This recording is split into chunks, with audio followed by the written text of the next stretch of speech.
საღამო მშვიდობისა, ეს არის საავტორო გადაცემა სათქმელი. მე ვარ ჟურნალისტი ირინა ყურვა და დღეს წარმოგიდგენთ.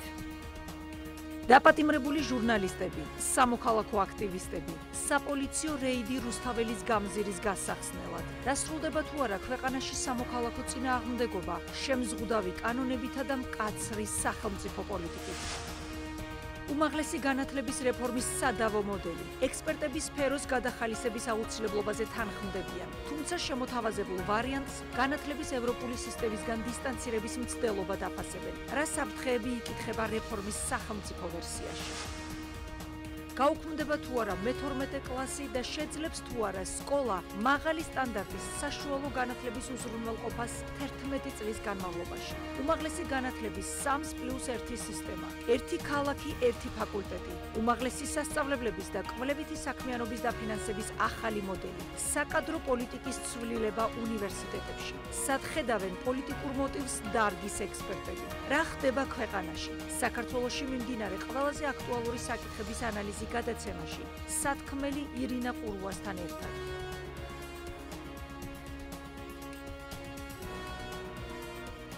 საპროტესტო აქციებზე დაკავებული მოქალაქეების რაოდენობა გაიზარდა. არასამთავრობო ორგანიზაციების ინფორმაციით, გუშინ რუსთაველის გამზირზე 29 პირი დააკავეს ადმინისტრაციული წესით, ხოლო 1 სისხლის სამართლის წესით.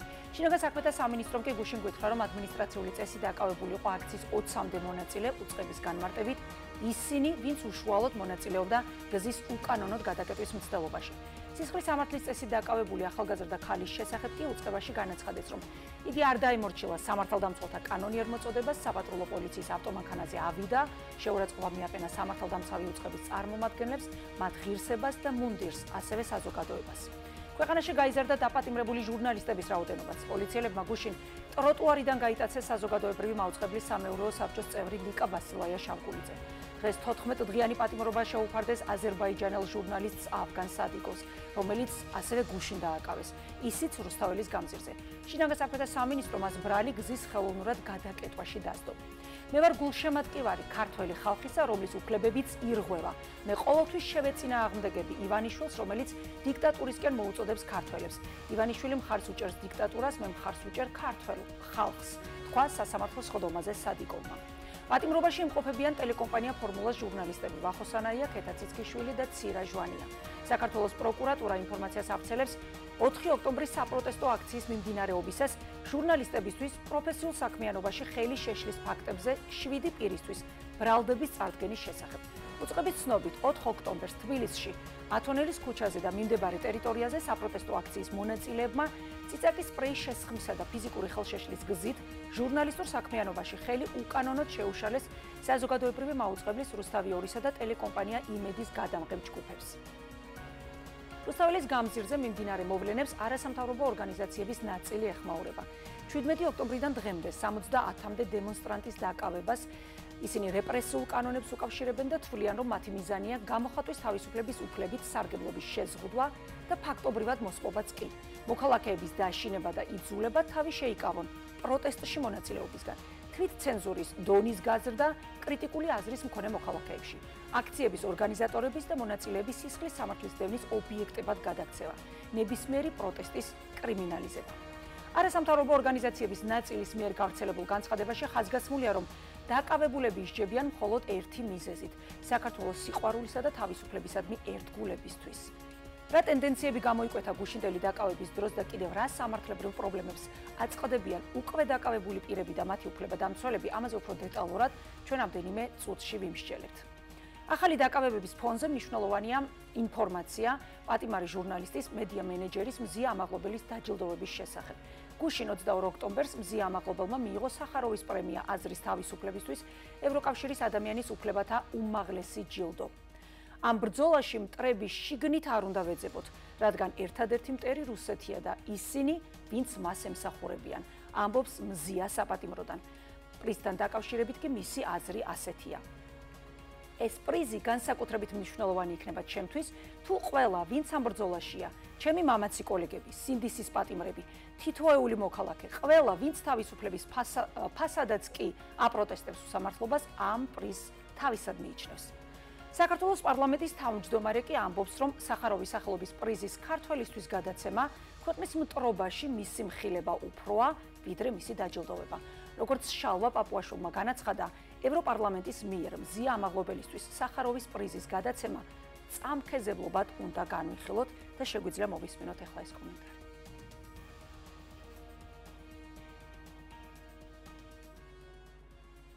დღეს მზია ამაღლობელი არის დამარცხებული და შერცხვენილი პროტესტის მძევალი, რომელსაც მოეთხოვება შეესაბამებოდეს მისგან გამოძერწილი გმირის ცრუ ხატს. ადამიანის და მისი ბედის მიმართ ასეთი დამოკიდებულება მართლაც სავალალოა. უფრო ზოგადად რომ შევხედოთ, ჩვენ ამ პრიზით კიდევ ერთხელ დაგვანახეს, რომ ჩვენსას არც სახელმწიფოს, არც სუვერენიტეტს, არც დემოკრატიას და არც მის წესრიგს პატივს არსემენ და არა დაგიდევენ. ღირებულების საბაბად მოყვანით კი ახალისებენ ანტისახელმწიფოებრივ და დესტრუქციულ აქტივობას ნებისმიერ დონეზე. სწორედ ამგვარი ორველისეული ახალმეტყველებით ცდილობენ ამობრუნებული რეალობის დამკვიდრებას, როდესაც ევროპარლამენტის ხელით ქვეყანაზე მოძალადეს გმირად აცხადებენ, ხოლო ქვეყნის პატრიოტს მტრად. ამაღლობელისთვის სახაროვის პრიზის გადაცემამ კიდევ ერთხელ დაგვანახა, რომ ბრიუსელში არ გააჩნიათ მძნობელობა ქართველი ხალხის მიმართ. მათ არ ესმით საქართველოს ნამდვილი ხმა, ვინ ვართ, საიდან მოვდივართ, რა გვაწუხებს და რა გვახარებს. ბრიუსელში ეს რომ ესმოდეთ, ისიც ემახსოვრებოდათ, რომ სახაროვის პრიზი ქართული სახელმწიფოებრიობის მტრის სახელს ატარებს, რომელიც ჩვენ მცირე იმპერიას გვიწოდებდა და საქართველოს დანაწევრებას გულშემატკივრობდა. ისევე როგორც არ ახსოვთ, რომ სახაროვის პრიზი რუს შოვინისტს ნავალნისაც მიანიჭეს, რომელიც გულმოდგინედ უჭერდა მხარს საქართველოს ოკუპაციას. სახაროვის სახელობის პრიზის ქართველისთვის გადაცემა ქვეყნის მტრობაში მისი მხილება უფროა, ვიდრე მისი დაჯილდოება. ამ ფაქტის ნამდვილი ირონიაც სწორედ ამაშია, რომ საქართველოს სახელმწიფოებრიობის მტრის სახაროვის სახელობის პრიზი გადაეცა აქტივისტს, რომელმაც სწორედ ქართულ სახელმწიფოზე მიიტანა იერიში. მზია ამაღლობელის ადმინისტრაციული დაკავების საქმის განხილვა უკვე დაიწყო სტრასბურგის ევროპულმა სასამართლომ. მე სოლიდარობას უცხადებ ჩემს კოლეგას. საქართველოს საკონსტიტუციო სასამართლოში კი დაიწყო ჟურნალისტების სარჩელის განხილვა საქართველოს პარლამენტის თავმჯდომარის წინააღმდეგ. ჟურნალისტები ასაჩივრებენ საქართველოს პარლამენტის თავმჯდომარის გადაწყვეტილებას პარლამენტში ჟურნალისტების აკრედიტაციის წესის შესახებ. უყურადღებოდ არ უნდა დარჩეს სუსის მიერ გავრცელებული ინფორმაცია იმის შესახებ, რომ საქართველოს ყოფილმა პრემიერ-მინისტრმა ირაკლი ღარიბაშვილმა სრულად ითანამშრომლა გამოძიებასთან და წლების განმავლობაში უკანონო შემოსავლების მიღების ფაქტი აღიარა. სახელმწიფო უსაფრთხოების სამსახურში ასევე განაცხადეს, რომ მომდევნო დღეების განმავლობაში გამოძიება არსებული და დამატებით მოპოვებული მტკიცებულებების საფუძველზე იმსჯელებს მის მიმართ, როგორც მისი ქმედების დაკვალიფიცირების, ასევე მის მიმართ აღკვეთის ღონისძიების შერჩევის საკითხზე. დღეს კი პროკურატურამ მორიგი დაკავების შესახებ გვაუწყა. დაკავებულია სახელმწიფო უსაფრთხოების სამსახურის ყოფილ უფროსთან, გრიგოლ ლილუაშვილთან დაკავშირებული პირი ანდრია ლილუაშვილი. უწყების ინფორმაციით მას ბრალად ედება განსაკუთრებით დიდი ოდენობით უკანონო შემოსავლის ლეგალიზაცია. ამავე ბრალდებით გუშინ გრიგოლ ლილუაშვილთან დაკავშირებული პირი კობა ხუნდაძე დააკავეს. და კიდევ ერთი მნიშვნელოვანი თემა, რაზეც გადაცემაში ვიმსჯელებთ. უმაღლესი განათლების სისტემის რეფორმის ეროვნული კონცეფცია ბოლო კვირის განხილვის თემაა. სფერო რომ რეფორმა საჭიროებს სადავო არავისთვისა, თუმცა წარმოდგენილ კონცეფციაში განათლების ექსპერტები უფრო მეტ უარყოფით მოსალოდნელ შედეგებს ხედავენ, ვიდრე დადებითს. თვლიან, რომ ქართველ ახალგაზრდებს ევროპული განათლების მიღება გაუჭირდებათ, რადგან ქართული საგანმანათლებლო სივრცე ევროპულისგან ისევ დისტანცირდება. გარდა ამისა, განათლების მკვლევართა ნაწილი დაგეგმილ რეფორმაში პოლიტიკურ მოტივებსაც ხედავს. კონცეფციის შინაარსსა და მოსალოდნელ შედეგებზე ჩვენ გადაცემის დასკვნით ბლოგში ვიმსჯელებთ. ახლა კი გადაცემის სტუმრებს გაგაცნობთ ზვიად ქორიძე, მედია ექსპერტი, საერთაშორისო გამჭვირვალობას საქართველოს რეგიონული ოფისების მენეჯერი, გიორგი მაისურაძე, ფილოსოფოსი და ნანა დიხამინჯია, ინჟინერი, საქართველოს უნივერსიტეტის რექტორის მრჩეველი ტექნოლოგიების მიმართულებით. აქვე გეტყვით, რომ გადაცემაში მონაწილეობასთან დაკავშირებით შეთავაზებაზე ქართული ოცნებისგან პასუხი ამ დრომდე არ მიგვიღია. ჩვენ შეგვიძლია საუბარი დავიწყოთ ჩვენი გადაცემის პირველ სტუმართან, ბატონი ზვიადი უკვე არის ჩვენთან პირდაპირ ეთერში. ბატონ ზვიად, დიდი მადლობა თქვენი დროისთვის, საღამო მშვიდობისა. მოგესალმებით, მივესალმები მაყურებელს წინიდან. ბატონ ზვიად, კრიტიკული მედიისთვის მძიმე დღეები საქართველოში სამწუხაროდ უცხო არ არის. ყველა ხელისუფლებას აქვს ცდუნება დაიმორჩილოს სიმართლის მაძიებლები და სიმართლის მცველები. ჩვენ საქართველოს ისტორიაში მეტნაკლებად ყველა ხელისუფალთან ვნახეთ, რომ ყველას აქვს ხელი გასვლილი ამ ცოდვაში, მაგრამ ის რაც ახლა ხდება, როგორც საკანონმდებლო რეგულაციების, ისე ჟურნალისტების პერსონალურად დევნის თვალსაზრისით ჩემთვის ყველანაირი ლოგიკას ცდება. მინდა გაანალიზებაში დაგვეხმაროთ, რატომ მიმდინარეობს კრიტიკული მედიის დევნა ასე მძიმე ფორმებით დღეს, როგორ მივედით აქამდე და რატომ დასჭირდა ხელისუფლებას ასეთი დაპირისპირება მართლაც სიმართლის მაძიებლებთან და მცველებთან. მგონია რომ კითხვა რიტორიკულია, ირინა, იმიტომ რომ დღეს იმიტომ უნდა ხელისუფლებას ამის გაკეთება და დღეს იმიტომ არის განსაკუთრებით გამეცადინებული რომ ასეთი კანონები მიიღოს და ასეთი პრაქტიკა შექმნას, რომ უკვე ახალ ეტაპზე, ახალ ფაზაში გადავიდა ივანიშვილის დიქტატურა. ეს არის ზუსტად ის ფაზა, როდესაც მთლიანად მორჯულებული უნდა იყოს მედია, მთლიანად მორჯულებული უნდა იყოს კრიტიკული აზრი ქვეყანაში და ამისთვის არის საჭირო ეს ყველაფერი. აქ ჩვენ რაზე ვსაუბრობთ იმაზე, რომ შეიძლება თუ არა რაიმე სიკეთე ქართულ დემოკრატიას მოუტანოს თუ არა ამ კანონმდებლობამ ან ამ პრაქტიკამ, თუ რას მიიღებს შედეგად ბიძინა ივანიშვილი. რა თქმა უნდა, ბიძინა ივანიშვილი მიიღებს დადუმებულ მედიას, გაჩერებულ ეთერს, მიიღებს გამქრალ ონლაინ პორტალებს და ამით ახდება მისი ძირძველი ოცნება, რომელზეც ჯერ კიდევ 2015 წელს გვითხრა, როცა ერთი კრიტიკული არხი იყო, ხო, რუსთავი 2, გამორთეთ რუსთავი 2 და იქნება აღმშენებლობაო. ანუ აღმშენებლობაში ხელის შემშლელები ჟურნალისტები არიან, მედია არის, არასამთავრობო სექტორი არის, კრიტიკული ცნობიერების ხალხია, აკადემიური სივრცეა, ანუ ის ადამიანები და ის ინსტიტუციები, სადაც არის, რაც შეიძლება მეტი კრიტიკა. ამ პროცესს უყურებთ ახლა ჩვენ და არა იმას, რომ რაღაცა მოულოდნელად მოხდა, არა, მოულოდნელად არ მომხდარა. აქეთკენ მიდიოდა ბიძინა ივანიშვილი, მიდიოდა თანამიმდევრულად და რა თქმა უნდა, ის პირობას დებდა, რომ ჯერ პოლიტიკურ პარტიებს მიხედავდა, ის ამას ღიად ამბობდა და მერე მიხედავდა არასამთავრობო სექტორს და მედიას, როგორც თვითონ ამბობდა, ყველაფერს თავის სახელს დავარქმევოდა, ყველაფერს თავისი სახელის დარქმევა არის ყველაფერი გააჩუმო, ყველაფერი აკრძალო, ყველაფერი შეზღუდო. ეს პროცესი მიდის ახლა და ამ პროცესის ხელის შემშლელები ვართ ადამიანები, რომლებიც ვაპროტესტებთ.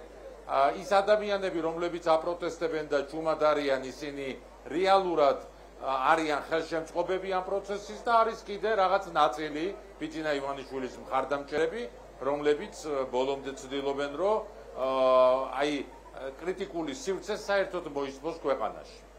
ბატონ ზვიად, ესეთი მოცემულობა გვაქვს ახლა, იცის საზოგადოებამ, ზიამაღლობელი ციხეში, ქეთა ციცქიშვილი, ვახოსანაია, გუშინდელი კადრები თქვენც იყავით, რა თქმა უნდა, ეხლაც ამ აქციაზე ხართ, გუშინ ხედავდით ლიკა ბასილაია შავგულიძესთან დაკავშირებულ რაღაცა გატაცების აქტს. აზერბაიჯანელი ჟურნალისტი ავგან სადიგოვი საერთოდ 3 საათის განმავლობაში არ იცოდა ოჯახის წევრმა სად იყო და ვერ უკავშირდებოდნენ. თქვენ ბრძანეთ, რომ დადუმებული მედია არის მიზანი. რა შეიძლება იყოს ბრძოლის მეთოდი, იმიტომ რომ ჩვენ ვხედავთ მართალია დროებით, მაგრამ ესე იგი ადამიანები, მედიის წარმომადგენლები მაინც გვეცლებიან პერიოდულად და ეს ადამიანები არიან ახლა ამის მაგალითი, რომლებიც საპატიმროში არიან. ამიტომ როგორც ვხედავ, მხოლოდ მედიის სოლიდარობა, რაც ასევე მოიკოჭლებს, უნდა ვთქვათ, არ არის თავდაცვის ან მედიის სოლიდარობა არ მოიკოჭლებს. არ მოიკოჭლებს. არა, არ მოიკოჭლებს მედიის სოლიდარობა. არც ერთ სხვა სოციალურ სეგმენტში არ ყოფილა ისეთი ერთობა და ისეთი სოლიდარობა, როგორც მედიაში იყო, მაგალითად ზიამაღლობელ პროცესთან დაკავშირებით. კრიტიკულ მედიას გულისხმობთ, ალბათ, ბატონ ზვიად.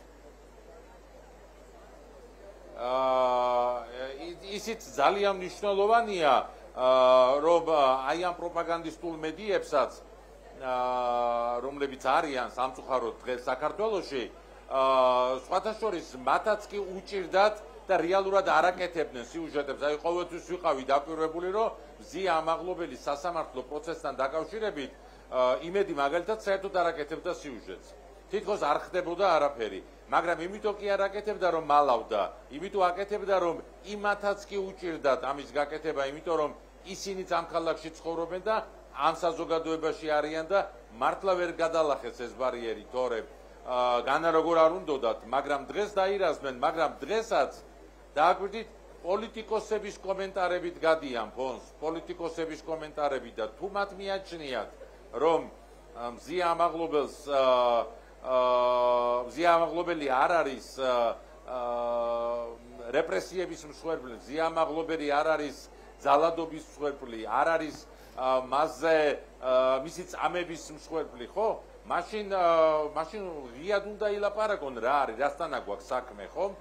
ღიად თქვან რა არის. როდესაც ქართველი ხალხის არჩევანზე საუბრობ შალვა პაპუაშვილი, ქართველი ხალხის არჩევანი რა არის? მოძალადე პოლიცია? ქართველი ხალხის არჩევანი არის ღირსების შემლახველი პოლიცია, რომელიც მოდის და ღირსებას გილახავს? ქართველი ხალხის არჩევანი არის ის, რომ ღირსება არ დაიცვა და ქართველი ხალხის არჩევანია ის, რომ ადამიანი რომელსაც ძალიან დიდი ღვაწლია ქართული საზოგადოების წინაშე გამოკეტო ციხეში აწამორდა პრაქტიკულად მხედველობა დააკარგვინო, ეს არის ქართველი ხალხის არჩევანი, ქართველი ხალხის არჩევანი არის ქალის წამება? მე არ მგონია რომ ეს იყოს ქართველი ხალხის არჩევანი და როდესაც ვტირაჟირებთ შალვა პაპუაშვილს, ჩვენ ამით ვამბობთ, რომ ქართველი ხალხის ღირსებაზე, ქართველი ხალხის ღირებულებებზე საერთოდ არ აქვს წარმოდგენა. შალვა პაპუაშვილის ტირაჟირება არ შეიძლება. შალვა პაპუაშვილი არის ადამიანი, რომელიც ლაბს ასხამს ქართველ ხალხს და ეუბნება, რომ მისი ამ ქართველი ხალხის ბუნება არის მოძალადე და ქართველი ხალხის ბუნება არის აგრესიული და უღირებულებო. არ არის ასე. არ არის ქართველი ხალხი ზუსტად ის არის, რაც როგორიც არის მზია, რაც გააკეთა მზია. საკუთარი ღირსება დაიცვა და ჩვენი ღირსება დაიცვა. და ქართველი ხალხი არ არის ირაკლი დგებუაძე და გრიგოლ ბესელია. ესენი არ არიან ქართველი ხალხი. ეს უნდა გავიაზრო და ამიტომ, როდესაც მე ხა პერსონალურად თქვენთან არ მაქვს ირინა პრეტენზია, მაგრამ თქვენც გაუშვით ეს სიუჟეტი და ეს კომენტარი პაპუაშვილის. კი ბატონო, დიახ. პაპუაშვილი მერე რა რომ თავს ირქმევს, რომ თანამდებობის პირია, მისი კომენტარი არის ქართველი ხალხის ღირსების შემლახველი. ეს არ შეიძლება ესე უცერემონიოდ შევთავაზოთ საზოგადოებას. ბატონ ზვიად, დამეთანხმებით ალბათ, რომ საზოგადოებამ ყველაფერი უნდა იცოდეს და აი დამალვა არ მგონია გამოსავალი იყოს, მგონია რომ სწორი შეფასებები უფრო იქნება პროპაგანდასთან სწორი ბრძოლის მეთოდი. მაგრამ უაპელაციოდ გადის მისი კომენტარები. ბატონ ზვიად, რა მინდა კითხო, თქვენ ბრძანებთ? ეს არის თითქოს არჩევანი ქართველი ხალხის. ხო, ქართველი ხალხის არჩევანი არის ევროპული მომავალი, ამას ორი აზრი არ არსებობს ამაში და მე ვერავინ შემეწინააღმდეგება, ვერ გადამათქმევინებს ამას, იმიტომ რომ ევროპული მომავალია ქართველი ხალხის ამას ადასტურებს. შალვა პაპუაშვილი, ირაკლი კობახიძე და ნებისმიერი სპიკერი, რომელიც გამოყავს ბიძინა ივანიშვილის არენაზე, ისინი ხომ დღეს ევროკავშირს ლანძღავენ, ისინი ხო ევროპულ ღირებულებებს ლანძღავენ, ისინი ხო გეუბნებიან, რომ საქართველოს მომავალი ევროპაში არ არის. ისინი ხო გეუბნებიან, რომ ქართველმა ახალგაზრდებმა არ უნდა მიიღონ ევროპული განათლება. ისინი ხო გეუბნებიან, რომ მზია ამაღლობელმა არ უნდა მიიღოს აი ეს პრიზი, რომელიც ყველაზე მაღალი პრიზია, სწორედ ადამიანის უფლებათა დაცვის სფეროში, ევროკავშირში. კი ბატონო, სწორედ ამაზე ვისჯელობთ. ცერემონიოდ გეუბნებიან.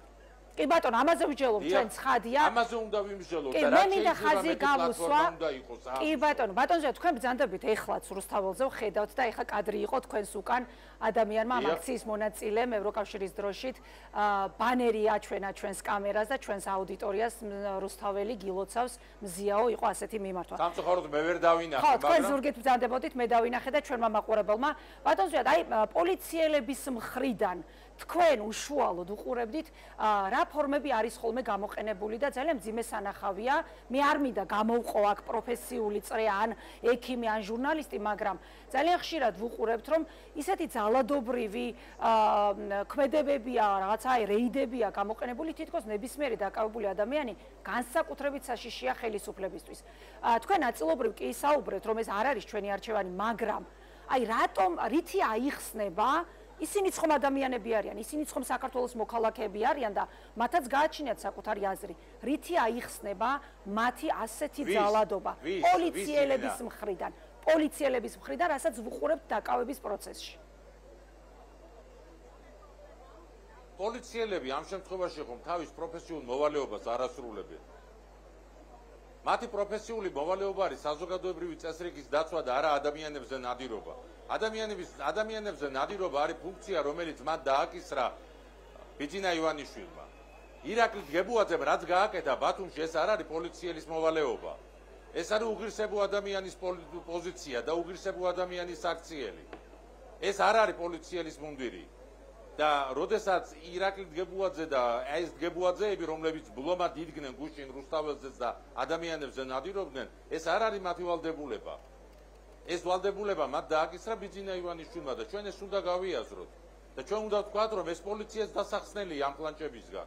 ეს პროკურატურას დასახსნელია, ეს მოსამართლეები, რომლებმაც საერთოდ სახე დაკარგეს. რა თქმა უნდა, ეს მოსამართლეები ვერასოდეს ვეღარ გაივლიან კეთილსინდისიერების ტესტს და ისინი არასოდეს აღარ უნდა იყვნენ საქართველოში მოსამართლეები, მაგრამ მოსამართლის მანტიაა გადასარჩენი. საქართველოში არის გადასარჩენი მოსამართლის მანტია, ირინა. ეს არის პრობლემა. ამას უნდა შევხედოთ ჩვენ და ამას უნდა გაუსწოროთ თვალი. როდესაც ვსაუბრობთ ღირსებაზე, აი ხა ჩემ პირდაპირ პარლამენტის შენობა და იმიტომ ავიხედი აქეთკენ. ამ შენობაში ვждом რომელ დეპუტატს აქვს ის ან ღირსება, ან ის ღვაწლი ქართული საზოგადოების წინაშე, რაც აქვს ვაჟა გაფრინდაშვილს. და როგორ შეიძლება რომ ეს უცერემონიოდ მოექცე ვაჟა გაფრინდაშვილს? ნახეთ ეს კადრები სამწუხაროდ. კი ბატონო, სამართლო სასამართლო პროცესი ატარო დღეს, როდესაც მტკიცებულებებიც კი არ ქონდა პოლიციელებს და მასხრად აგდება ცდილობდნენ ამ ღვაწლმოსილი ადამიანის. აი ეს არის ზუსტად ის, რასაც აჩვევს ბიძინა ივანიშვილი და მისი ეს გაუგებარი კამარილია, არ ვიცი, სად მოძებნა ეს ხალხი, სად შეკრიბა ერთად, სად რა ასწავლა, როგორ მოამზადა საიმისოდ, რომ ესე მოექცნენ ქართულ საზოგადოებას ადამიანები, რომელთაც არ გააჩნიათ არანაირი საკუთარი ღირსება და არანაირი სხვისი ღირსების პატივისცემა. ამაზეა საუბარი და საკონსტიტუციო დღეს ამაზეა პროტესტი აქ. კი ბატონო, ხედავთ ამ პროტესტს. ამაზეა პროტესტი მთელი წელიწადია, იმიტომ რომ ღირსეული საქართველოს შევა ევროკავშირში, უღირსებო და ღირსებაყრელი საქართველო ვერ შევა ევროკავშირში. ევროპულ ოჯახში არ არის მისი ადგილი მაშინ. და ეს უნდა ზუსტად ირაკლი გობახიძეს და შალვა პაპუაშვილს. საკონსტიტუციო სასამართლოში მიმდინარე პროცესიც მინდა კითხოთ ბატონ ზვიად, ჩვენმა აუდიტორიამ უკვე იცის, რომ იქ ჟურნალისტების სარჩელის განხილვა დაიწყო პარლამენტის თავმჯდომარის წინააღმდეგ და ძალიან მოკლედ ვეტყვი ჩვენს აუდიტორიას, რომ აქ ჟურნალისტების სამუშაო უფლებების შეზღუდვებზეა საუბარი პარლამენტში, ან დეპუტატების, ან იქ მისული სტუმრის, თუ ისინი სურვილს გამოთქვამენ, რომ უნდა შეწყდეს ინტერვიუ, ეს უნდა შეწყდეს და სწორედ ჩვენი კოლეგები ამას აპროტესტებენ. რა გამოვა ამ პროცესიდან? შეძლებს მედია სამუშაო ვალდებულების შესრულების, პროფესიული მოვალეობის შესრულების პროცესში თავისუფლების დაბრუნებას. ეს ხო ჟურნალისტების ქმედება ერთი ნაბიჯია, რომ ყველა სამართლებრივი მექანიზმი ამოწუროთ. ჟურნალისტები, ისევე როგორც ყველა სხვა სეგმენტი ჩვენი დღევანდელი საზოგადოების და ღირსეული საზოგადოების პატივსცემს კანონს და იმიტომ გამოიყენეს ეს ნორმა თორე უკაცრავად რომელ საკონსტიტუციო სასამართლოს ღირსებაზე ვლაპარაკობ ჩვენ, რომელი საკონსტიტუციო სასამართლოსი, რომელმაც ისიც კი ვერ გაბედა ეთქვა, რომ რუსული კანონი არ უნდა მიიღო, არ უნდა გადმოწეროს და არ უნდა მიიღოს საქართველოს პარლამენტმა. რომელი საკონსტიტუციო სასამართლო, რომელსაც რეაქცია არ აქვს იმაზე, რომ ქვეყანა შავი ფულის სამრეცხაოდ გადააქცია ბიძინა ივანიშვილმა, რომელ საკონსტიტუციო სასამართლოზე საუბრობთ, როდესაც ფაშისტური კანონების მიღებას აპირებს საქართველოს პარლამენტი, დისკრიმინაციული კანონების მიღებას აპირებს საქართველოს პარლამენტი. ამ საკონსტიტუციო სასამართლოს არ გააჩნია ის ღირსება, რომ თქვას, რომ 2024 წლის არჩევნები წაართვეს ქართველ ხალხს. ამ საკონსტიტუციო სასამართლოში ახლა იმაზე იდაო, რომ ჩაწერის უფლება არ მისცეს ერთ არხს და მეორე არხს მისცეს. ეს იქნება უბრალოდ, რა თქმა უნდა, ფარსი, რომელსაც ეს კონსტიტუციონალისტები ჭყალებში იტყვიან, მაგრამ რეალურად ეს იქნება ის, ზუსტად იქნება ის, რომ საზოგადოება კიდევ ერთხელ დაინახავს, რომ კანონიერების და სამართლიანობის განცდა ბიძინა ივანიშვილს არ გააჩნია. მან ეს მოსამართლეები აქცია თავის უკაცრავად ლენგისთვის შნირებად და აკეთებიებს იმას, რაც მას უნდა.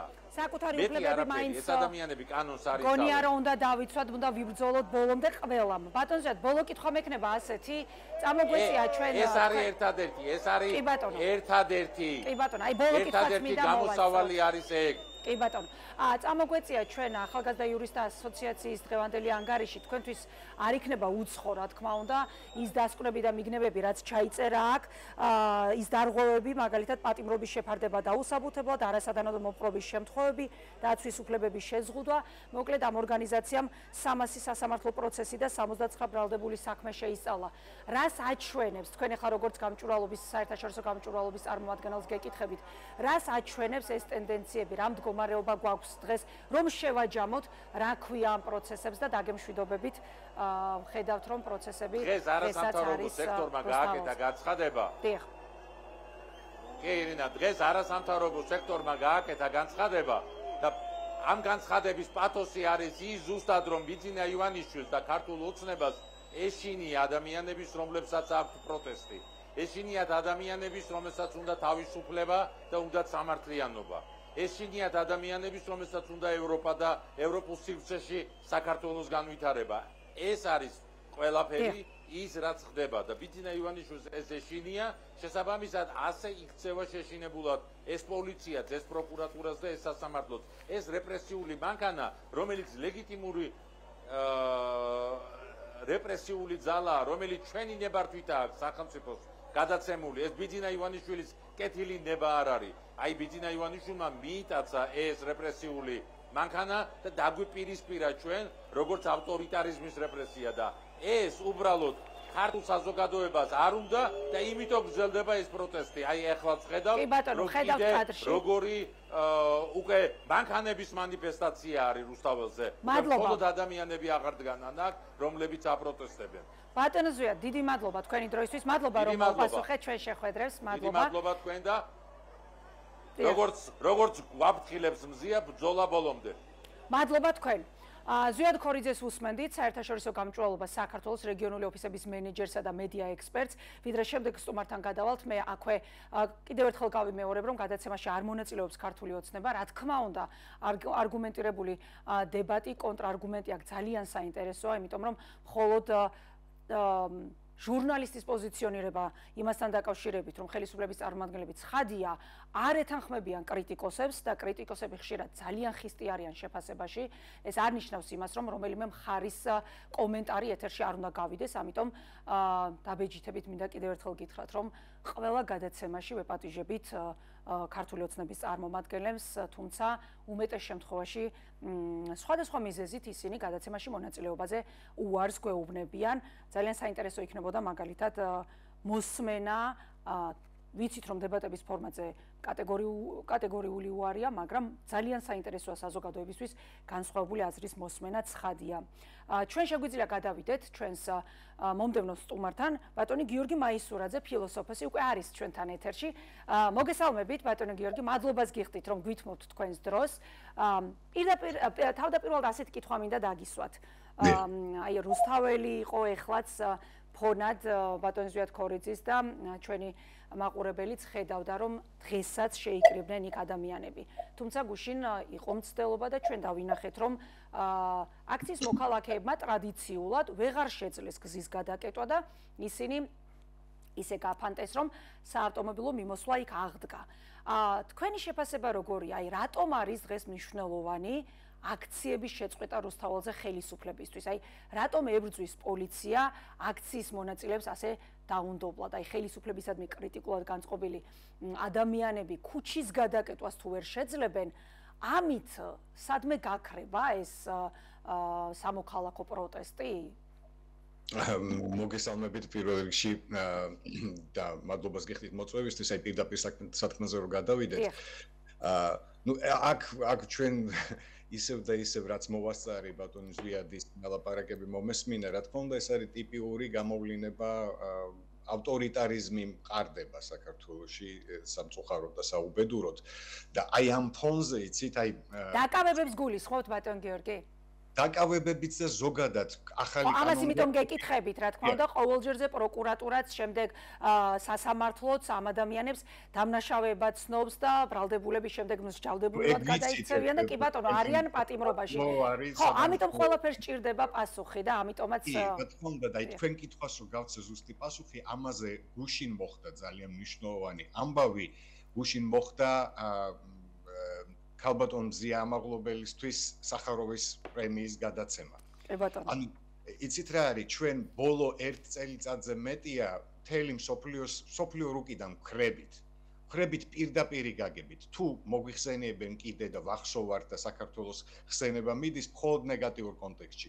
როგორც ქვეყანა, რომელიც ერთდროს დემოკრატიისკენ სწრაფველი, დღეს ავტორიტარიზმის სანიმუშო მაგალითი ადამიანის უფლებების შეკვეცის, კონსტიტუციური უფლებების დარღვევის, რაღაცა სადამსჯელო მანქანად ქცევის და ასე შემდეგ. და ასეთ ფონზე ქალბატონ მზიასთვის ამ უზარმაზარი ძალიან მნიშვნელოვანი პრემიის, ეს არის ფაქტობრივად ნობელის პრემიის, მშვიდობის ნობელის პრემიის და შემდეგ ყველაზე მნიშვნელოვანი საერთაშორისო პრემია, ამ პრემიით ხაზი გაესვა სწორედ იმას, რომ საქართველოში აი ამ საშინელების, სიშავის, ავტორიტარიზმის, კორუფციის, დიქტატურის დაპყრობის ფონზე არსებობს წინააღმდეგობის მოძრაობა. ადამიანები, რომლებიც ციხეებში შედან სწორედ წინააღმდეგობის გაწევის გამო. აი აქ გამოჩნდა, რომ ჩვენ კიდევ ვარსებობთ როგორც ადამიანები, ქვეყანა, ერი, რომელსაც საკუთარი ღირსების გზნობა გააჩნია, იბრძვის თავისუფლებისთვის, საკუთარი უფლებებისთვის და არ ეგუება დიქტატურის დამყარებას. ბატონ გიორგი, თქვენ ის გებართვით, აქვე აუცილებლად უნდა გკითხოთ ამ პრიზთან დაკავშირებით, ჩვენ მაყურებელს შევთავაზეთ კიდეც ბატონი შავლო პაპუაშვილის შეფასება, რომ არაფერი ამაში არ არის თავის მოსაწონებელი, ის ამბობს, რომ ეს ამ პრიზის ქართველისთვის გადაცემა ქვეყნის მტრობაში მისი მხილება უფრო არის, ვიდრე დაჯილდოვებაო და როგორც ის ამბობს, წახალისება უფრო არის, წამქეზებლობა უფრო არისო, ძალადობრივი პროცესებისო. ამიტომ მინდა გკითხოთ, აი თქვენი მოსაზრება ამასთან დაკავშირებით როგორია? ვიცით ხომ ეს ცნობილი ფრაზა სახაროვის და მისი დამოკიდებულება მეორე დღეა გარჩევის საგნად არის ქცეული, არის თუ არა ეს პრიზი მაგალითად ეხლა თქვენ ბრძანებთ ამ პრიზის მნიშვნელობაზე, მაგრამ საზოგადოების ნაწილს მიეწოდება ინფორმაცია და რა თქმა უნდა ყველა ისმენს ამას, რომ ამაში არაფერი არ არის თავმოსაწონებელი და უნდა ვიცოდეთ სახაროვის დამოკიდებულება როგორ იყო საქართველოსადმი. ამაზე მინდა გკითხოთ რა. ესეც საკმაოდ რთული და არაერთგვაროვანი ისტორია, იმიტომ რომ ანდრეი სახაროვის უდიდესი და გადამწყვეტი დამსახურებაა ის, რომ 9 აპრილის ტრაგედიამ იქცა მართლა ტრაგედიად და თელმა მსოფლიომ გაიგო იმის შესახებ, ზუსტად მისი დიდი ავტორიტეტის წყალობით გაიგო ის, რომ საქართველოში სისხლი დაიღვარა და დღეს ჩვენ რო გვაქვს ფუნდამენტური მნიშვნელობის ეროვნული გლოვის დღე და ეროვნული სიმბოლო 9 აპრილი, ამის გასაჯაროება და ნუ დაგვავიწყდება აი რკინის ფარდიან ქვეყანაში ცხოვრობდით მაშინ, საიდანაც ინფორმაცია არ გადიოდა და ანდრეი სახაროვის პირადი დამსახურება იყო ის და მისი ავტორიტეტის ნობელის პრემიის ლაურეატი ადამიანის ის რომ ეს ინფორმაცია გავიდა და მთელ მსოფლიოში გავრცელდა და საქართველოს რომელიც ფაქტობრივად მაშინ ჯერ კიდევ ძალიან ცოტა ადამიანმა იცოდა მთელი მსოფლიოს საზოგადოებისთვის მოექცა ყურადღების ცენტრში. ასე რომ ეხა დემაგოგიის და ქართული ოცნების პროპაგანდიდან ვიცით ყველაფრის დამახინჯება, ყველა ფაქტის ყირაზე შემოbrunებით თქმა, შავზე თეთრის ძახილი, ეს გასაგებია და მით უმეტეს სახაროვის გამოყენება საკუთარი პროპაგანდისთვის, რა თქმა უნდა, ამას ხელიდან არ გაუშვებდნენ. ამიტომ ნუ დავამახინჯებთ ისტორიას, ისტორია ვერ მახინჯდება, რაცა უნდა რაღაცა დროით და ამახინჯო რაღაცა დროით მოატყუო საზოგადოება, რასაც წარმატებით აკეთებენ პროპაგანდისტული არხები თუ ცალკეული პროპაგანდისტები და ისევ ხელისუფლების უმაღლესი თანამდებობების წარმომადგენლები, ეს რეალურად არაფერს არ ცვლის. არაფერს არ ცვლის, იმიტომ რომ სახაროვის პრემიის ლაურეატები არიან ნელსონ მანდელა, უზარმაზარი ფიგურები, დიდი კი ბატონო, თუმცა აი რაც თქვენ ბრძანეთ, დიდი მადლობა ამ შეფასებისთვის, მართლაც არაერთგვაროვანია დამოკიდებულება, არა მხოლოდ ჩვენი, არამედ ქართველი დისიდენტების. უკაცრავად გამდიდრდა დინამიტის შექმნით. იარაღის მომაკვდინებელი იარაღის შექმნით. ამის გამო ვთქვათ, რომ ნობელის პრემია შეურაცხყოფა არის ადამიანს. არა, აქ უფრო მაგალითად ქართველების მოგრძნობელობა დაკავშირებული იყო აი ფრაზაზე პატარა იმპერია თქვენი ცით. რამდენიმე პუბლიკაცია მაქვს და არაერთხელ გაანალიზებული ზუსტად ეგ ინტერვიუ ანდრეი საფაროვს. აპარაკობს ერთ-ერთ მაგალითად მოაქვს ეს, რომ საქართველოში და რეალურად ჩვენ ყურადღებით მოვპრობოდით და არა რაღაცა ისტერიით თავის დროზე ამ განაცხადს შეიძლება ბევრი კონფლიქტი და ბევრი დაძაბულობა თავიდან აგვეცილებია. კი ბატონო, ესეც ისტორიის ნაწილია, თავიდანაც არაერთგვაროვანი შეფასებები იყო და ჩვენ რა თქმა უნდა გადავავლეთ ამას თვალი და საზოგადოებაც დარწმუნებული ვარ, ბევრს გაუჩნდება ინტერესი და მიუბრუნდება ამ ჩანაწერებს. ბატონ გიორგი, მინდა გკითხოთ აი ამ ხალხზე, ვინც მონაწილეობს, აი 329 დღეა დღეს და ამ აქციებში მონაწილეობს. კი ბატონო, ძალიან ცოტა არის მათი რაოდენობა და აი ასეთი შეფასებები ისმის ძალიან მცირე რაოდენობა, უკიდურესად მცირე რაოდენობა, უმცირესობა ძალადობს 1.5 მილიონ ადამიანზე და ეს უნდა დასრულდესო. ასე ეს აწუხებს დღეს ხელისუფლებას და ასევე გვეუბნებიან რომ აკაცუკები არიან იქ შეკრებილი ადამიანები, ну სხვადასხვა ეპითეტები, სხვადასხვა შეფასებები გვესმის. თქვენ როგორ ფიქრობთ, ეს ადამიანები აი რადიკალურ ოპოზიციასთან მათი დაკავშირება, გაიგივება, მართულად მოხსენება, აი რა აქვს საფუძველი ამას? საზოგადოების ნაწილი, რა თქმა უნდა, იზიარებს ამ კრიტიკულ მოსაზრებას და შეფასებებს. ამიტომ თქვენ როგორ ფიქრობთ, თქვენი დამოკიდებულება როგორია იმ ხალხისადმი, ვინც მაგალითად ეხლაც დგას რუსთაველის გამზირზე. ბათუმში იკრებებიან მაგალითად პერიოდულად ყოველღამე. თუნდაც იყოს ძალიან პატარა სიმბოლური აქტი იმისა, რომ პროტესტი არ ჩერდება და არ ვეგუებით ავტორიტარიზმს. აი ამისი სიმბოლური აქტი არის თუნდაც ის, რომ თუნდაც მცირე რიცხოვანი ჯგუფი ყოველდღიურად გამოხატავდეს და აი ამ სიმბოლურ აქტს ჩადიოდეს.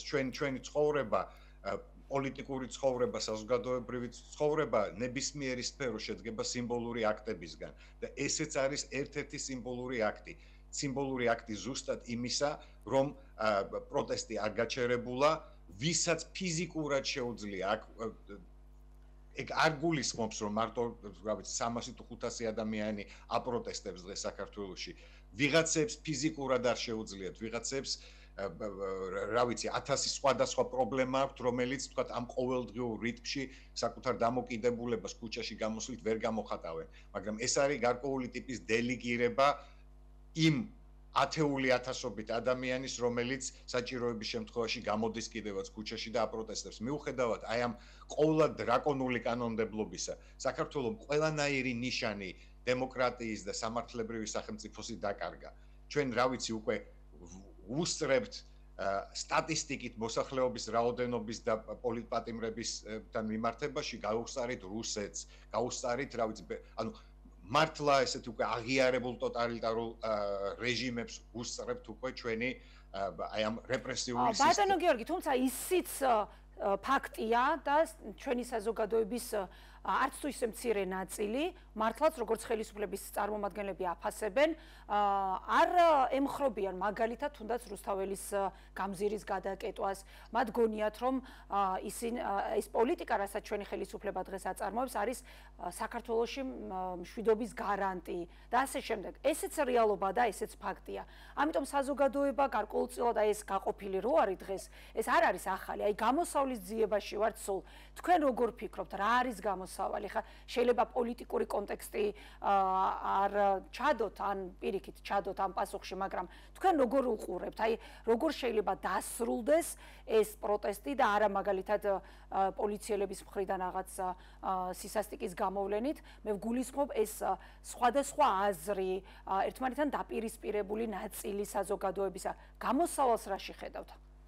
იცით რა არის, აი ძალიან ძნელია ამ გამოსავალზე ლაპარაკი, როდესაც ერთი მხარე, რომელსაც მთელი ძალაუფლება აქვს ხელში აღებული და კიდევ უფრო მეტ კონცენტრაციას ახდენს თავისი კანონებით, ყოველდღიური კანონებით უკვე მართლა დაწევა შეუძლებელია და გააზრება რა საშინელი მართლა დრაკონული რაღაცა ჯოჯოხეთური კანონები მიიღება ყოველდღიურად და რამხელა ზარალი მოაქვს ამას ქვეყნისთვის როგორც საგარეო იმიჯზე აღარ ლაპარაკობთ, ქვეყანას აღარ გააჩნია საგარეო იმიჯი. ხო დავინახეთ, რომ უკვე ავტორიტარულ რეჟიმებსაც კი აღარ სურთ საქართველოსთან ურთიერთობის გაბმა, იმიტომ რომ ამ კანონების შედეგი როგორი იქნება? აი რა განჭვრეტა შეიძლება? ჩვენ ნახეთ, რომ მაგალითად ფინანსური ჯარიმები არ აღმოჩნდა ეფექტის მომტანი, ის მიზანი მაგალითად არ დადგა, რაც იყო ჩადებული, ამიტომ ჩვენ ნახეთ ადმინისტრაციული პატიმრობა, გზის გადაკეტვის მცდელობა, ანუ გამკაცრდა ხომ ამ მიმართულებით. აი რა ზემოდებით, რაც გამოიწვევს უფლება, კონსტიტუციური უფლება გაუქმდა საქართველოში, აი ამაზე არის ლაპარაკი, ხო? ანუ აქ როგორ შეიძლება რაღაცა აი გამოსავალზე მე არ მესმის რა გამოსავალი შეიძლება იყოს, როდესაც ხელისუფლება არათუ ოდნავ მაინც რაღაცა ტიპის დათმობაზე მიდიოდეს, დათმობაზე ვისთანთან საკუთარ მოსახლეობასთან არის ხო ლაპარაკი. ეს ხო არ არის რაღაცა მტრული სახელმწიფო უცხოური, რომელიც თავს გესხმის და საერთოდ იმ უცხოურმა დამპყრობელმა სუვერენიტეტზე რო გველაპარაკებიან, რა უნდა დაგიშაოს იმაზე მეტი, რასაც დღევანდელი სისტემა, დღევანდელი რეჟიმი უშავებს ამ ქვეყანას. როდესაც ინტელექტუალებს, მწერლებს, ხელოვანებს განუკითხავად ესე ექიმებს ციხეებში ამწყდებს, ჟურნალისტებს ციხეებში ამწყდებს, ფაქტობრივად განათლების სისტემის სრული განადგურების გეგმა აქვთ გამომუშავებელი, რომელსაც არაფერი საერთო რეფორმასთან, არაფერი საერთო განათლებასთან ინტელექტუალურ განვითარებასთან არ აქვს პირიქით როგორ მოსპონდა მოშალონ იმისკენ არის მიმართული ამის გაგება მართლა საბავშვო ბაღის ბავშვს შეუძლია უკვე არათუ რა ვიცი მოაზროვნე ადამიანებს როგორ შეიძლება ასეთ ვითარებაში ეს არის ფაქტობრივად რა ვიცი ანუ საკუთარი ქვეყნის წინააღმდეგ გამოცხადებული ომი რომელსაც თვითონ ხელისუფლება ატარებდეს ყველა პროცესი როგორ ჩანს მაინც სჭირდება ანალიზი. კი ბატონო. ან მშვიდობაზე ვლაპარაკობთ, როდესაც ციხეებში ადგილებს ვეღარ პოულობენ, უკვე იმდენი პოლიტპატიმარია საქართველოში. ბატონ გიორგი, მადლობა გიხდით. ლაპარაკობთ რომელ გამოსავალზე, რომელ რომელ მშვიდობაზე, მშვიდობა ანუ არსებობს მარტო ის რომ რა ვიღაცასთან ომში არ იმყოფები რომელიმე სახელმწიფოსთან, როდესაც ქვეყანის ხელისუფლება საკუთარ მოსახლეობასთან, საკუთარ აწყოსთან, საკუთარ წარსულთან, საკუთარ მომავალთან იმყოფება საომარ ქმედებაში. გამოსავალი ვფიქრობ მაინც მოსაძებნია ესე გახლეჩილი საზოგადოება შეუძლებელია ესე დაარჩეს. კიდევ რაღაცა რაციონალური დარჩა, დაფიქრდნენ რას ჩადიან. დაფიქრდნენ რას აკეთებენ, ანუ რა არის მიზანი, რომ ეს ქვეყანა აღიგაოს პირისაგან მიწისა. რეალურად ხო აქეთკენ მივდივართ. მეტი არაფერზე არ არის ლაპარაკი. ოდესღაც მათი აი რამდენი პრივილეგიები არა მგონია ისეთი ქარტეხილები გამოიარა ბატონ გიორგი თქვენ ჩემზე უკეთ იცით და ისეთი გასაჭირი გადაულია საქართველოს რომ ვერ აღიგავება ის მიწისაგან პირისა ნამდვილად მეც მაგის იმჯერა სწორედ და ნებისმიერი დამპყრობელისგან გაუთავისუფლებია თავი მაგრამ არ ქონია ამას გულისხმობ ზუსტად საკუთარი ხელისუფლება აწარმოებდეს ქვეყნის ინტერესებისთვის ქვეყნის კულტურის, ქვეყნის განათლების ანგრევდეს ყოველდღიურად. კი ბატონო. ეს რა არის? მადლობას გიხდით მე. არ გვინდა, იმიტომ რომ არ დაგვინგრიოს კულტურა, არ გაგვინგრიოს განათლება, არ გაგვინგრიოს სამართლის ცნება და ყველაფერი ამას აკეთებს თვითონ საქართველოს ხელისუფლება. სხვა პროცესების ანალიზით მინდა შევთავაზო მაყურებელს და იმედი მაქვს ისევ ითანამშრომლებთ ამჯერად. მადლობას გიხდით კიდევ ერთი ბლოკი გვაგადაცემის მაყურებლისთვის. მადლობა თქვენი პასუხებისთვის და გემშვიდობებით.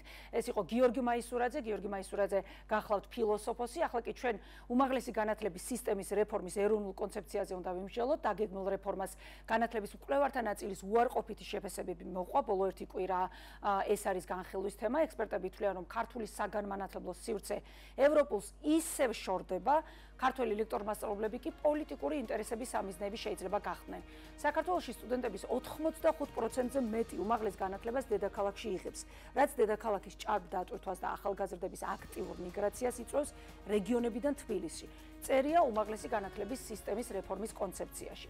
აქ ხაზგასმულია, რომ სათანადოდ არ არის განვითარებული რეგიონებში მოქმედი უმაღლესი საგანმანათლებლო დაწესებულებების ინფრასტრუქტურა და საგანმანათლებლო შესაძლებლობები. თუმცა იქვეა განსაზღვრული, რომ უნდა ამოქმედდეს მოდელი ერთი ქალაქი, ერთი ფაკულტეტი, რაც იმას ნიშნავს, რომ თითო ქალაქის ორ უნივერსიტეტში ერთი და იგივე ფაკულტეტი არ უნდა მოქმედებდეს და უნდა გადანაწილდეს უნივერსიტეტებს შორის. საუნივერსიტეტო სისტემაში გამონაკლისი სპეციალობების გარდა უნდა დაინერგოს 3+1 სისტემა, სადაც 3 წელი დაეთმობა ბაკალავრიატს, ხოლო 1 მაგისტრატურას. უნივერსიტეტებში თვისობრივად უნდა გადაიხედოს საკადრო პოლიტიკა, აკადემიური პერსონალის ძირითად ბირთვს უნდა შეადგენდნენ სრულ განაკვეთზე მომუშავე პროფესორები, რომლებიც კონკრეტულ ფაკულტეტებზე სწავლებისა და კვლევის კონკრეტულ მიმართულებებს უხელმძღვანელებენ. თითოეულ მათგანთან უნდა მუშაობდეს ასევე სრულ განაკვეთზე დასაქმებული რამდენიმე ასოცირებული პროფესორი და 10-ზე მეტი ასისტენტ პროფესორი. რამდენჯერმე უნდა გაიზარდოს სრულ განაკვეთზე დასაქმებული პროფესორების, ასოცირებული პროფესორების და ასისტენტ პროფესორების შრომის ანაზღაურება. უნივერსიტეტებში უნდა გაძლიერდეს ქვეყანაში მოქმედი კვლევითი დაწესებულებების შესაძლებლობები და უზრუნველყოფილი იყოს მათი მაქსიმალურად მჭიდრო ინტეგრაცია სახელმწიფო უნივერსიტეტებთან და არის კიდევ ერთი საინტერესო ჩანაწერი, სრულად უნდა გადაისინჯოს უნივერსიტეტების დაფინანსების სისტემა. მოკლედ, რა არის ამ კონცეფციაში სადაო, რატომ გამოიწვია დარგის სპეციალისტების განათლების მკვლევართა ნაწილის სკეპტიციზმი, კრიტიკა და უნდობლობა. სწორედ ამ საკითხებზე ვიმსჯელებთ ახლა. ჩვენ შემოგვიერთდება ნანა დიხამინჯია, ინჟინერი, საქართველოს უნივერსიტეტის რექტორის მრჩეველი ტექნოლოგიების მიმართულებით. ქალბატონ ნანა, მოგესალმებით. მადლობას გიხდით, რომ გვითმობთ დროს და გვაქვს საშუალება თქვენი ანალიზი ჩვენს აუდიტორიასაც მივაწოდოთ. მოგესალმებით.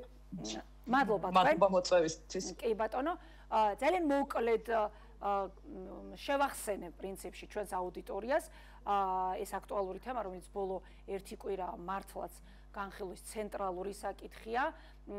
პირველ რიგში მინდა გკითხოთ აი ეს 3+1 მოდელზე. რამდენიმე მიმართულებით მინდა რომ მოვასწროთ, მაგრამ ეს 3+1 მოდელი მე რა თქმა უნდა ვეცნობ თქვენს ინტერვიუებს და თქვენი შფოთვაც უკავშირდება სწორედ ამ მოდელს. მოდით გითხარით ამ მიმართულებით მთავარი გამოწვევა რა იქნება, რაც შეიძლება უარყოფითი შედეგის მომტანი იყოს. მოგესალმებით. პირველ რიგში ამ 3+1-თან დაკავშირებით ჩვენ უნდა გავითვალისწინოთ აუცილებლად ქვეყნის კონტექსტი. რა თქმა უნდა, ჩვენ გვაქვს პროგრამები უკვე, რომლებიც ამის უფლება იყო, როდესაც პროგრამას უნივერსიტეტი ახორციელებდა რომელიმე უცხოურ უნივერსიტეტთან ერთად, ანუ ორმაგი დიპლომის პროგრამებს და იმ უცხოურ უნივერსიტეტს ჰქონდა 3-წლიანი პროგრამა. ამ შემთხვევაში შესაძლებელი ჰქონდა მას უფლება, რომ ასევე 3-წლიანი ბაკალავრიატი განეხორციელებინა, მაგრამ ეს იყო მხოლოდ გამონაკლის პროგრამებზე. 3 წელიწადში შესაძლებელია ბაკალავრიატის განხორციელება, თუმცა ბევრად უფრო რთულია საინჟინრო პროგრამებზე და მაგალითად თუ ჩახედავთ ამერიკულ ABET აკრედიტაციას საინჟინრო პროგრამებისთვის, რომელიც ძალიან პრესტიჟული საერთაშორისო აკრედიტაცია და საქართველოშიც რამდენიმე პროგრამა გვაქვს ამ მიმართულებით, თუ ამას ჩახედავთ, ნახავთ, რომ სრულიად შეუძლებელია აი მოთხოვნების 3 წელიწადში ჩატევა. მაგრამ ჩვენ და გავითვალისწინოთ ასევე საქართველოს კონტექსტი, ჩვენთან საჯარო სკოლებიდან საკმაოდ თუ არ ჩავთვლით ძალიან ძლიერ სკოლებს, საკმაოდ დაბალი ცოდნით მოდიან აბიტურიენტები. ანუ ტიპიური სკოლა რო ავიღოთ, რა თქმა უნდა, და არ ავიღოთ რაღაც გამონაკლისი და მათემატიკური სკოლები და გვიწევს ძალიან დაბალ დონეზე სწავლება. მაგალითად, უნივერსიტეტში პირველ კურსზე უნდა ისწავლებოდეს კალკულუსი, თუ ამერიკულ უნივერსიტეტებში მაგალითად ხანდახან ესეც არის სწავლება რაღაც პროგრამებზე, იმიტომ რომ უკვე ამ ცოდნით მოდიან სტუდენტები და თუ არ აქვთ ეს ცოდნა დამატებითი კურსები ენიშნებათ და ჩვენ შემთხვევაში ზოგ პროგრამებზე ვიწყებთ პრეკალკულუსით, იმიტომ რომ მათემატიკის გამოცდა ფაქტობრივად გაუქმებულია, მარტო 30% აბარებს მათემატიკის გამოცდას და ხშირად გვყავს ბიზნესის სტუდენტები, რომელთაც ძალიან საბაზრო მერვე კლასის მერე არიციან მათემატიკა და ძალიან რთულია ბიზნესზე, რომ შემდეგ უკვე კალკულუსი, სტატისტიკა და მონაცემთა ანალიზი ასწავლა. ანუ საქართველოს კონტექსტში 3-წლიანი პროგრამა აი ასეთ სირთულეს ქმნის. ეხლა გადავიდეთ 1 წლიანზე, აი მაგისტრატურის შემთხვევაში უფრო მეტ პრობლემას ვხედავ. აქაც რა თქმა უნდა დიფერენციაცია უნდა გავაკეთოთ. 1 წლიანი პროგრამები შესაძლებელია თუ ეს არის ეგრეთ წოდებული executive, აი მაგალითად MBA, ან ისეთი პროგრამა, რომელიც რაღაც დამატებით ცოდნას გაძლევს, მაგრამ თუ ჩვენ მაგისტრატურას ვუყურებთ როგორც კვლევითი უნარების განვითარებას, რაც ძალიან მნიშვნელოვანია შემდეგ მეცნიერების გაზრდისა და მკვლევარების და დოქტორანტურაზე სწავლის გაგრძელებისთვის, აი საინჟინრო და ტექნოლოგიურ პროგრამებზე, ისევე როგორც საბუნებისმეტყველო პროგრამებზე, ფაქტობრივად შეუძლებელია ამის გაკეთება 1 წელიწადში. არსებობს ევროპული პროგრამები წელიწადნახევრიანი, მაგრამ ისევ კონტექსტი რომ გავითვალისწინოთ, ამ შემთხვევაში ჩვენთან მაგისტრანტები როგორც წესი 40 საათიანი სამუშაო კვირა აქვთ. მათ და არა ისეთი დატვირთული, როგორც მაგალითად ეს არის სწავლით ისეთი დატვირთული, როგორც ეს არის ევროპულ და ამერიკულ უნივერსიტეტებში. ამიტომ ესეც საფრთხეა. გარდა ამისა 4+1, 3+1 გამოდის, რომ 4 წელიწადში შენ უნდა გამოიყვანო ადამიანი, რომელსაც ისეთი კვლევითი უნარები აქვს, რომ მე მან დოქტორანტურაზე შეძლოს გაგრძელება და აი ეს თითქმის შეუძლებელია, მით უმეტეს საქართველოს კონტექსტში ფაქტობრივად შეუძლებელია. ამის გაკეთება და შეიძლება აღიარების ამის გამო შეიძლება დიპლომების აღიარების საფრთხეც კი დადგეს, ჯერ პირდაპირ არ ჩანს ეს საფრთხე, რეალურად ეს ნაწილი ამ კონცეფციის ყველაზე მსუბუქი ნაწილია, ანუ ყველაზე ნაკლები, შედარებით ნაკლები პრობლემებია ამ ნაწილთან. კი ბატონო, ყველაზე მძიმე გამოწვევა რა არის, რადგან ახლა სრულად ჩვენ ვერ მოვასწრებთ და პროფილურ გადაცემებში ჩვენი მაყურებელიც, ჩვენი არხის მაყურებელიც რა თქმა უნდა ისმენს ამ არგუმენტებს. აი თქვენ რა მიგაჩნიათ ყველაზე მთავარ პრობლემად აი ამ კონცეფციაში? ყველაზე მძიმე გამოწვევა არის უნივერსიტეტების ავტონომიაში პირდაპირ ჩარევა, ეს ჩარევა არ ქვია ამას, ეს არის დასახიშრება უნივერსიტეტების, ანუ ეს არის ავტონომიის სრულუფლებო ფაკულტეტი, ეს იგულისხმება? დიახ, და კიდევ სხვა რაღაცებიც, მაგალითად, საკადრო პოლიტიკის განსაზღვრა იგულისხმება ის, რომ თურმე სახელმწიფო უნივერსიტეტს რომ რაღაც გამონაკლისების გარდა არ უნდა ყავდეთ უცხოელი სტუდენტები, ანუ სრული მოშლა ხდება ავტონომიის და ამ დროს უნდა გავითვალისწინოთ ჩვენ, რომ უნივერსიტეტების ავტონომია პირდაპირ აღნიშნულია ჩვენს კონსტიტუციაში 27 მუხტს შეგიძლიათ ჩახედოთ, ანუ სახელმწიფო ვალდებულია რომ უზრუნველყოს უნივერსიტეტების ავტონომია და გარდა ამისა ჩვენ გვაქვს განათლების სტანდარტი, ავტორიზაციას უნივერსიტეტი როცა იღებს, პირდაპირ პირველი სტანდარტი ეს არის რომ უნივერსიტეტის ავტონომია და აკადემიური თავისუფლება პროფესორის არის უზრუნველყოფილი. ეხლა მოდით შევხედოთ, ხო, როგორ შეიძლება თუ კი სახელმწიფო ესე აი დღეს საუბრობდით განათლების მკვლევარები და ვერ ვიხსენებთ ქვეყანას, რომელშიც აი ესეთი რადიკალური დასახიჩრება მოხდა განათლების სისტემის. აი რუსეთშიც კი, რომელიც ძალიან გავს აი საბოლოო შედეგს, სადაც მივალთ ჩვენ რუსეთი ამას უკეთებს 3-4 წელი აქტიურად, მანამდეც დაიწყო, მაგრამ ისინიც კი რაღაც წლების განმავლობაში აკეთებდნენ ამას. ახლა ჩვენ პრემიერ-მინისტრმა გამოგვიცხადა, რომ თურმე უკვე სექტემბრიდან 3+1 პროგრამებზე უნდა გადავიდეთ, თურმე ეს ცვლილებები უკვე უნდა დაიწყოს შემდეგი წლიდან და 3 წელიწადში სრულად მორჩეს. ერთი ფაკულტეტი, ერთი ქალაქი, ეს არის ჯერ ერთი საერთოდ არ შეუწყობს ხელს არც განათლების განვითარებას და არც მეცნიერების განვითარებას. და საერთოდ ვინ უნდა გადაწყვეტოს, საერთოდ ფაკულტეტი და ამ კონცეფციის ეს კონცეფციაც კი არ ქვია, ამას ცოტა სამარცხვინო დოკუმენტია, აი ძალიან მერიდება რომ უცხოელ კოლეგებს გავგზავნო, იმიტომ რომ აი ამ დონის კონცეფციას პირველ კურსზე არ წერენ ხოლმე ბაკალავრიატის სტუდენტები. როდესაც განათლების კონცეფციას წერ და იქ რაღაც კვლევებს ახსენებ, დაუშვებელია რომ კვლევები მიჩნეული არ იყოს ლიტერატურაში და საერთოდ როცა განათლების კონცეფციას წერ, აქ ძალიან ბევრი მაგალითი და კვლევა უნდა გქონდეს მოყვანილი და 4 გვერდზე ალბათ მხოლოდ ლიტერატურის ჩამონათვალი უნდა. რაზე ფუძნება მაგალითად ეს ცვლილებები, როგორ არის შედეგი, ბაზარი არის თუ არა მოკვლეული და ამ შემდეგ. რა თქმა უნდა, ანუ ეს ნიშნავს რომ რაღაცა ჩაიფიქრა 15-მა ადამიანმა და უფრო მეტიც ჩვენ ვერ ვიპოვეთ ვერცერთი განათლების ექსპერტი, თუნდაც ქართული ოცნების მხარდამჭერებს შორის, ვერცერთი განათლების ექსპერტი, რომელმაც მონაწილეობა მიიღო ამ დოკუმენტის შემუშავებაში და მე პირდაპირ შემიძლია ვთქვა, რომ მე დიდი ხანი თანამშრომლობდი განათლების ხარისხის ცენტრთან და განათლების ხარისხის ცენტრის ერთი წინადადება არ ეტყობა ამ დოკუმენტს, იმიტომ რომ ისინი არ მიიღებდნენ, არ შექმნიდნენ ასეთ დოკუმენტს. და რაც შეეხება ამას, აი ფაკულტეტი და პროგრამაც ერევათ ამ კომისიის წევრებს ერთმანეთში, იმიტომ რომ ფაკულტეტი მაგალითად ილიას უნივერსიტეტს აქვს ბიზნესის, ტექნოლოგიების და განათლების ფაკულტეტი. ანუ ერთი ფაკულტეტი რას ნიშნავს? ალბათ პროგრამებს გულისხმობენ, ხო? რომ ან მიმართულებებს გულისხმობენ და ესეც უნდა ყოფილიყო დაზუსტებული. მაგრამ აი ნახეთ, ილიას სახელმწიფო უნივერსიტეტში უკვე დიდი ხანია არსებობს ზუსტი და საბუნებისმეტყველო მეცნიერებების ფაკულტეტი და აი ამ ფაკულტეტზე განსაკუთრებით ბიოქიმიის მიმართულებით ძალიან მაღალ დონეზე აქვს ილიას უნივერსიტეტის კვლევები და თქვენ შეგიძლიათ საერთაშორისო რანჟირებები ნახოთ. იქ როგორც წესი ილიას უნივერსიტეტი უსწრებს ყველა სხვა უნივერსიტეტს საქართველოში და ხშირად რეგიონშიც კვლევების მიმართულებით. ანუ პრემიერ-მინისტრი გვეუბნება რომ ის უნდა დაიშალოს, გადავიდეს სადღაც სავარაუდოდან მან ახსენა ტრადიციული, სავარაუდოდ ეს უნდა გადავიდეს თბილისის სახელმწიფო უნივერსიტეტში, თუ იქ ერთი მიმართულება იქნება და ერთი სრული პროფესორი, ეს ნიშნავს რომ ყველა ეს სხვა პროფესორი ან ასოცირებული უნდა გახდეს, ვინც უკვე სრულია და ვინც ძალიან დიდი ხანი იშრომა ამ დარგის განვითარებისთვის, ან საერთოდ სახლში გაუშვან, ხო? რა უფლება აქვს სახელმწიფოს აი ასე ჩაერიოს, ასე დაჩეხოს უნივერსიტეტი. გარდა ამისა, ერთ მაგალითს მოგიყვანთ, აი კათასტროლის კორპორაციის ძალიან დიდი შრომით და 40 მილიონიანი დაფინანსებით, რომელსაც განათლების სამინისტრომ კიდევ 22 მილიონი დაამატა, სამ სახელმწიფო უნივერსიტეტში, თსუ-ში, ილიასში და ტექნიკურ უნივერსიტეტში განვითარდა საინჟინრო პროგრამები. და მათ შორის ილიას უნივერსიტეტს აქვს აბეტ აკრედიტებული, რომელიც ძალიან რთული მისაღებია აკრედიტაცია, აბეტ აკრედიტებული კომპიუტერული ინჟინერია. ასევე აქვს თბილისის სახელმწიფო უნივერსიტეტს აბეტ აკრედიტებული კომპიუტერული მეცნიერება და ელექტრული ინჟინერია. გამოდის რომ ეს ყველაფერი უნდა გადავიდეს ტექნიკურ უნივერსიტეტში, როგორც კი სხვა უნივერსიტეტში გადავა, რა თქმა უნდა, ეს აკრედიტაცია გაქრება, თუ მოითხოვეს რომ 3 წელს და თუ გამონაკლისი არ დაუშვეს და მოითხოვეს რომ 3 წელზე უნდა გადანაწილდეს, მაშინათვე გაუქრება ეს აკრედიტაცია და ეს საერთოდ წარმოუდგენელი ამ აკრედიტაციით ამაყობდა განათლების სამინისტრო და შეგიძლიათ მოძებნოთ რამდენჯერ აქვს ეს ნახსენები როგორც მიღწევა ქვეყნის ერთ-ერთი მიღწევა, იმიტომ რომ და ამ დროს ეს უნდა გაუქმდეს, ხო? და აქ კიდევ ძალიან ბევრი მაგალითია. სინამდვილეში ხო პირდაპირ ჩანს რისთვის არის ეს გაკეთებული? იმისთვის რომ აი პირდაპირ ვუთხრათ ჩვენს მაყურებელს, აი თქვენ რა რისკებს ხედავთ? ეს რისკიც კი არ არის, ანუ ჩანს პირდაპირ რომ ეს უნდა გადაწყვიტა ამ სახელმწიფომ რომ ყველა უნივერსიტეტი და სახელმწიფო უნივერსიტეტი ჯერჯერობით დაიმორჩილოს. ამიტომ თითო მიმართულებაზე შექმნის თითო სრული პროფესორის ადგილს მას ექნება 10,000 ლარი ხელფასი, დანარჩენების ხელფასები ჯერ არ გაგვიგია და აი ამ პროფესორის ქვეშ იქნება შემდეგ ასოცირებული პროფესორები და ასისტენტ პროფესორები და მათი კარიერის განვითარება პირდაპირ ამ ერთ პროფესორზე იქნება დამოკიდებული.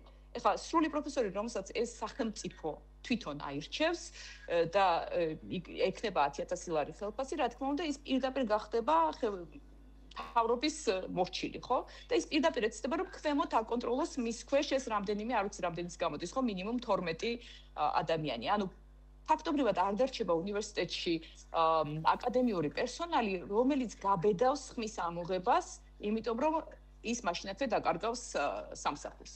და გარდა ამისა, მაგალითად, ასევე გითხრეს, რომ უცხოელ სტუდენტებს მიიღებს მხოლოდ გამონაკლისი უნივერსიტეტები, ჩვენ უცხოელი სტუდენტები ძირითადად გვყავს მედიცინის მიმართულებით, დაახლოებით 30,000 უცხოელი სტუდენტი არის საქართველოში და მათ გაცილებით მეტი თანხა შემოაქვთ, როგორც პირდაპირ სწავლის გადასახადის კუთხით, ისე ბიუჯეტში, ვიდრე ქართველ სტუდენტებს. ანუ შეგიძლიათ პირდაპირ დათვალოთ 30,000 საშუალოდ $5,000 იხდის წელიწადში და 100,000 ქართველი სტუდენტი საშუალოდ 3,000 ეს ყველაზე დიდი ის არის 3,000 და განისაზღვროს რომელმა უნივერსიტეტმა უნდა მიიღოს, ან რომელმა უნივერსიტეტმა. რა თქმა უნდა, ხო, ეხლა ლოგიკურად რას გამოიწვევს? ანუ კერძო უნივერსიტეტებს დარჩებათ ეს პრივილეგია? არა, მედიცინის სამედიცინო უნივერსიტეტს ვერავინ ვერ გააუქმებს ამას მიღებას, ცხადია.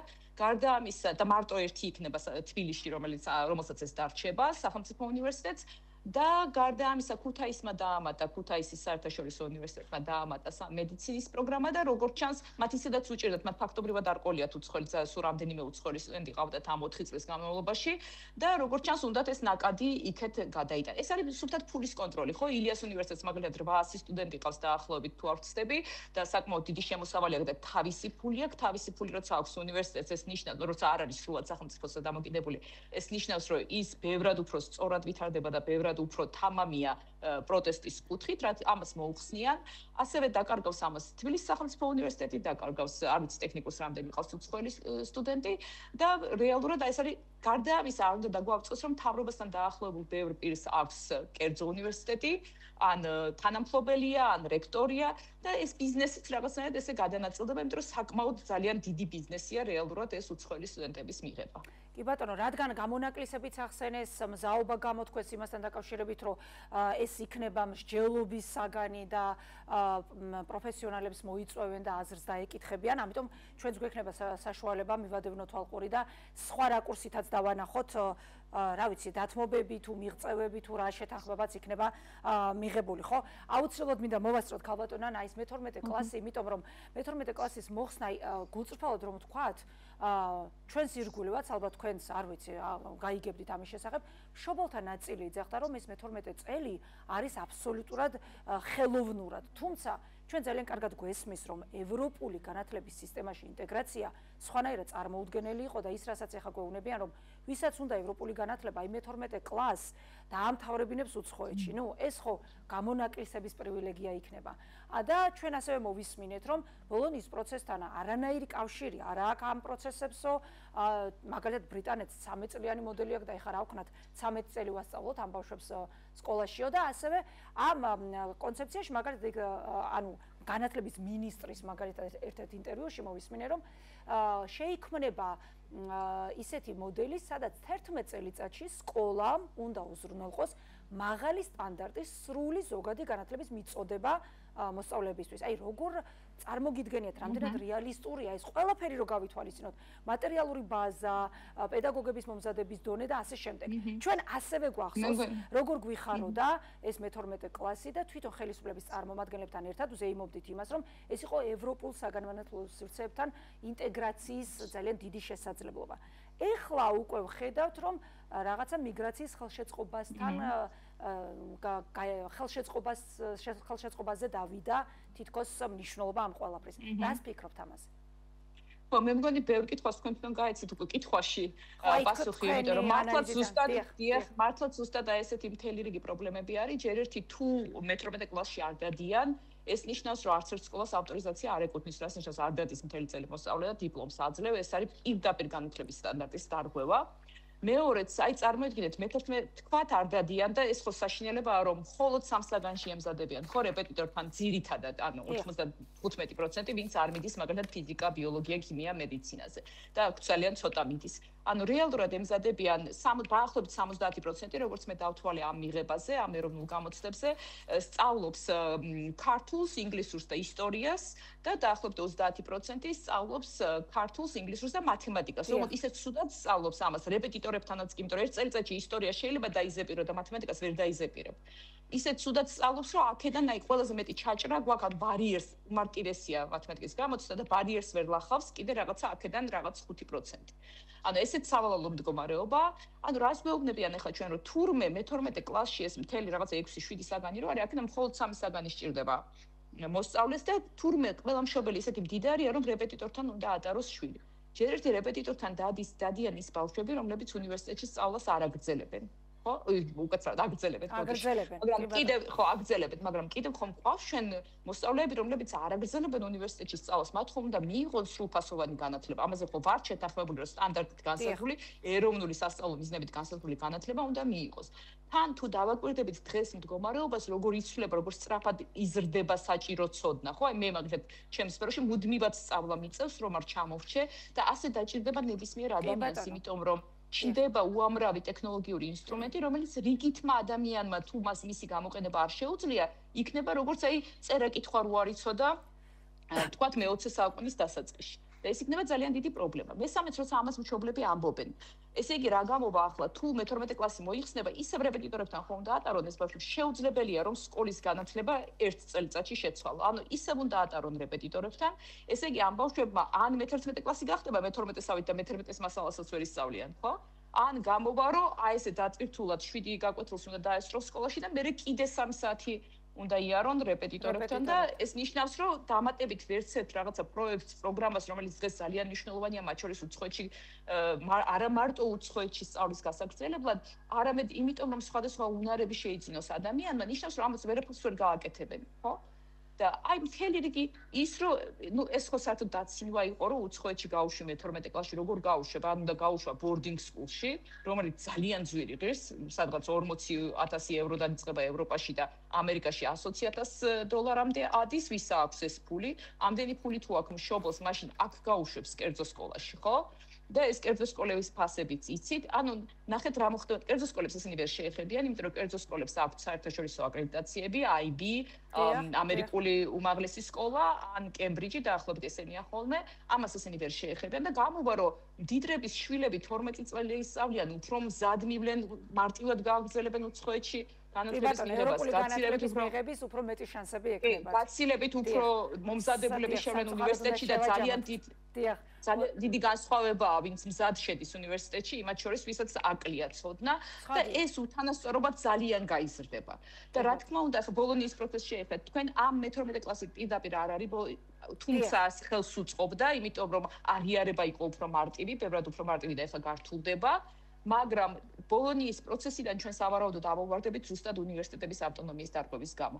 ჩვენ შარშან ECAR-ის წევრობა და ENCAS რეგისტრაცია იმიტომ დავკარგეთ, რომ ეწერა, რომ ხელისუფლება ერევა, ანუ ეს ავტორიზაცია აკრედიტაციასთან იყო დაკავშირებული, ხარისხის ცენტრმა რომ დაკარგა, ერევა იყო იქ აღნიშნული და ამ შემთხვევაში ეს ხელისუფლება ერევა კი არა, ხელისუფლება თვითონ გეგმავს და წყვიტავს უმაღლესი განათლების სისტემას. მადლობა. ქალბატონანა, აქ მნიშვნელოვანია ჩვენ შევახსენოთ ჩვენს მაყურებელს, რომ ეს არის საკითხი, რომელიც აი საბოლოო გადაწყვეტილება არ არის მიღებულიო და მზაობას გამოთქვამენ ამ კონცეფციის ავტორები და ზოგადად ამ რეფორმის მსურველები, რომ გაითვალისწინონ განსხვავებული მოსაზრებები, ექსპერტთა მოსაზრებები და ვნახოთ ნახოთ რამდენად იქნებით ჩართულები მართლაც განათლების მკვლევარები და ექსპერტები. მადლობას გიხდით, ჩვენ კიდევ გვექნება რა თქმა უნდა საშუალება თქვენთან ვისაუბროთ. მადლობა თქვენი დროისთვის, ამჯერად აგემშვიდობებით. ნანა დიხამინჯია იყო ჩვენი სტუმარი, იგი საქართველოს უნივერსიტეტის რექტორის მრჩეველია ტექნოლოგიების მიმართულებით.